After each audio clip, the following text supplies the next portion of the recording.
Поради трагедијата во Кочани, собранието ги откажа сите активности за оваа работна седмица, вклучително и брифингот со новинарите и седницата за пратенички прашања, предвидена секој последен четврток во месецот. Од собраниската прес-служба вела дека одлуката била донесена на координација со собранискиот спикер Африм Гаши и координаторите на ВМРО, ДПМН, СДСМ, ВЛЕН, Знам и Левица. Присутните консензуално се согласија собранието да ги откаже сите активности, имајќи ги во предвид чувствата на сите граѓани по трагедијата во Кочани, изразувајќи почит кон сите загинати и надеж дека повредените ќе се вратат во добра здравствена состојба што поскоро. Во законодавниот дом се работи на законски решенија кои од понеделник ќе се пуштат во процедура.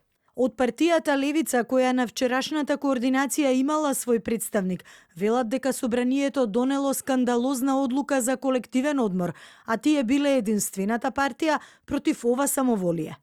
Во моменти кога пратениците треба и мора да бидат на висина задачата, бегајќи од пратеничките прашања, плашејќи се од вистината, собранието избега и од одговорност. Во овие моменти кога е повеќе од потребно, собранието не превзема одговорност да носи закони, туку втора недела поред бега од таа своја обврска.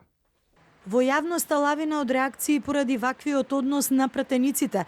Поранишната пратеничка Никица Корубин за телевизија 24 вели дека согласно уставот и законите, собранието е во постојано заседание и нема никаква причина зошто да не заседава оваа недела. Дополнително според неа, нејасно е како пратеници кои ја добиле довербата од граѓаните во најтешки моменти јавно не се изјаснија за трагедијата и за причините кои доведоа до неа, бидејќи како законодавна функција тие се контролниот механизам на власта. Пратеничките прашања се единствениот механизам каде што може да се постави прашање од било каков карактер, од било каков вид, од било каква тема, неврзано за конкретно законско решение за кој инаку заседава пленумот и заседава парламентот. Па зарем не е сега време сите прашања кои си ги поставува секој од нас како граѓанин, сите прашања кои си ги поставуваат сите засегнати во оваа огромна трагедија, а тоа се директните жртви, најблиските на директните жртви повредени, меѓутоа и сите ние како граѓани, да не добијат некаков одговор од најзасегнатите, односно од најнадлежните, а тоа е законодавната која е во таа хиерархија на врвот на властите на уставната поставеност кај нас, и одговорот да го дадат, бидејќи пратеничките прашања се упатуваат кон извршната власт, која гледаме дека секако го наметнува темпото, јас би рекла, на процесот и на истрагата.